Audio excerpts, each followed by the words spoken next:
E o Banco Central elevou a Selic em 1%, de 11,75 para 12,75. O Banco Central nos Estados Unidos fez também um aumento de juros de 0,5%, como esperado, mas durante o dia tivemos um reviravolta. As bolsas que estavam em queda fecharam em forte alta, o dólar caiu, e o ponto é, o que aconteceu? Quais os impactos para o investidor de bolsa? Essa é a análise que eu vou fazer no vídeo de hoje, pessoal. Mas antes de começar esse vídeo, dá um like. Se você não é inscrito no canal, inscreva-se, ative as notificações e comentem. Vocês estão otimistas ou pessimistas com o cenário atual? Eu vou sortear um livro, O Investidor Inteligente, e uma garrafinha do canal. Para participar, basta comentar. O resultado sai na próxima terça-feira, às 9h30 da noite, no meu Instagram. Então aproveite para me seguir lá também. E vamos lá, né, pessoal? O Banco Central por aqui acabou de levar a taxa básica de juros, a nossa Selic, que foi para 12,75.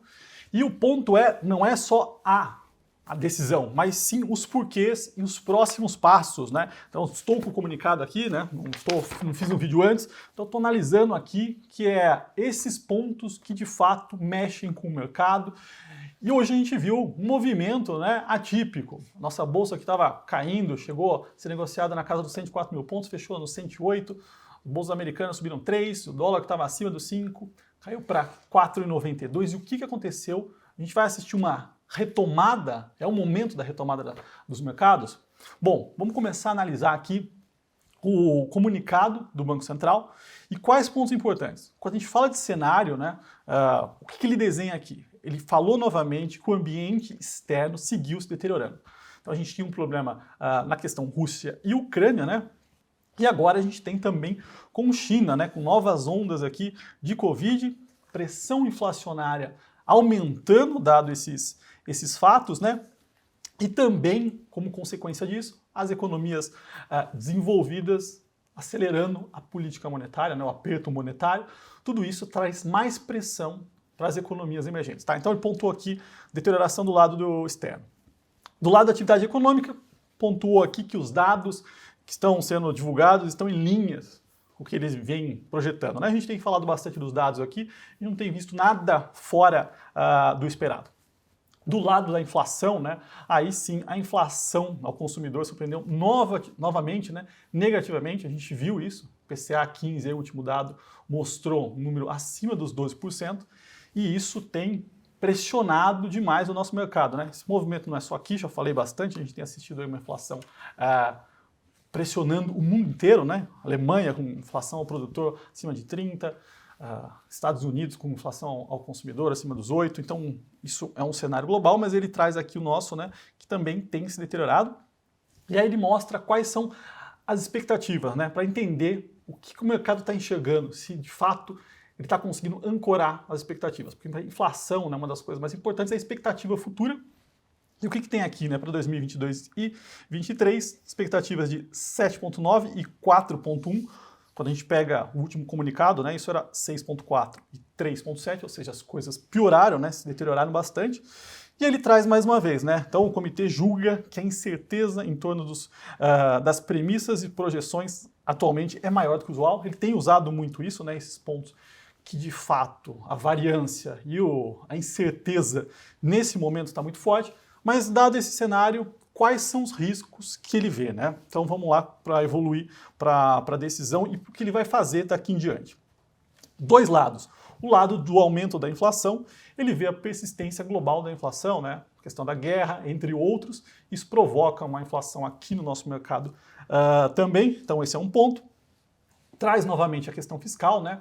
Então as reformas, a evolução da melhora do fiscal não aconteceu, isso é mais um ponto. Na contraparte, né, o que ele traz do lado positivo, que pode ajudar em algum momento, é uma queda parcial dos preços das commodities, que acho que a gente tem assistido alguma coisinha nesse sentido, mas pouco provável, e também do câmbio, né? O câmbio sim tem uma defasagem aqui que talvez ajude. Mas ele fala que o negócio está bem volátil mesmo, e dado isso, decidiram por unanimidade aumentar, né, a Selic em 1%, para 12,75, como esperado. Mas o ponto é, desenhou o cenário, a gente sabe quais são os pontos importantes aqui, e daqui para frente, o que deve acontecer, tá?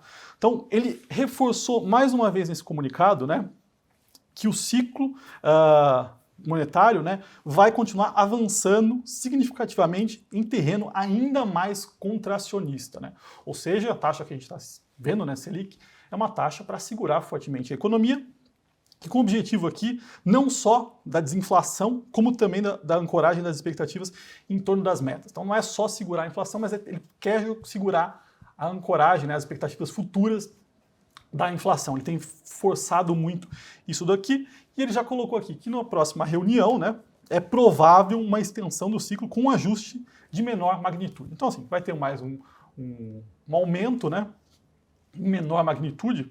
Provavelmente deixou graus de liberdade aqui, dado tudo que está acontecendo, meio 0,75, só que não pontuou um final de ciclo. Então a minha visão é, provavelmente ele continue com esse ciclo, né, com esse avanço aí na política monetária. Então a gente não deve ter uma Selic estabilizando em 13,25 como era esperado, esse negócio deve continuar.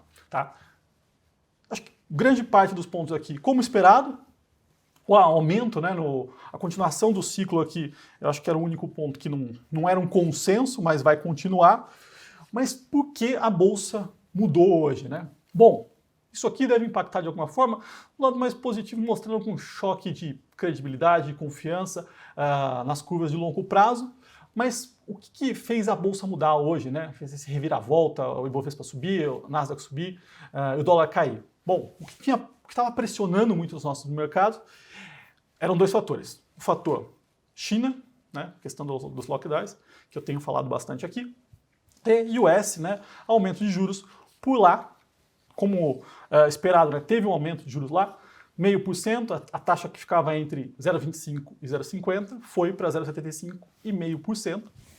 E no comunicado, né, um comunicado que mostrou ali um tom um pouco duro, né, falando atividade econômica, apesar do PIB ter vindo abaixo do esperado, ele vê ali um crescimento forte no gasto das famílias, emprego, né, continua robusto, né, geração forte, queda no desemprego e uma incerteza global bem grande em função da guerra da Ucrânia com a Rússia, né, tudo isso traz instabilidade e incerteza, colocando aí mais pressão no lado da inflação. Então, mas na fala, né, logo depois que precede o comunicado, o Fed deixou claro que aquela expectativa do mercado de um aumento de juros de 0,75 para as próximas reuniões, né, não vai acontecer. Ele colocou ali, a gente não está olhando ativamente para um aumento de 0,75. Então, trouxe um alívio para os mercados, né, mostrando ali, eles estão preocupados sim. Eu acho que essa é sempre a função do Banco Central, né? Mostrar os pontos importantes, mostrar que de fato eles estão agindo, mas no momento ali de exagero e de tensão nos mercados, né, o Fed se pronunciou e mostrou, olha, não é isso, a gente não vai fazer esse movimento aqui agressivo, não estamos olhando ativamente para isso, isso trouxe um grande alívio para as bolsas em geral. E o que a gente deve ver daqui para frente, né? Então, o trabalho do Banco Central é sempre esse, né? É calibrar o mercado. Quando o mercado está muito otimista, é tentar frear para não criar nenhum tipo de bolha. E nesse momento, quando começa a ficar muito negativo, ele tem um tom duro, ele está atento para a inflação, está fazendo o que tem que ser feito, mas não vai fazer nenhum movimento mais agressivo, e isso pontuou. Isso deve ajudar as bolsas em geral com uma retomada, né? E aí a gente tira essa tensão do lado de juros, mas continua com o lado de China, né? Então agora o mercado, né, a atenção tá para a China, né? Como vai evoluir a questão lá das novas quarentenas, tá certo, pessoal? Bom, esses são os pontos aqui principais. Deixei o comunicado no meu Telegram, então se você não faz parte, aproveite e entra lá. E se você gostou do vídeo, dá um like, se inscreva no canal e até o próximo.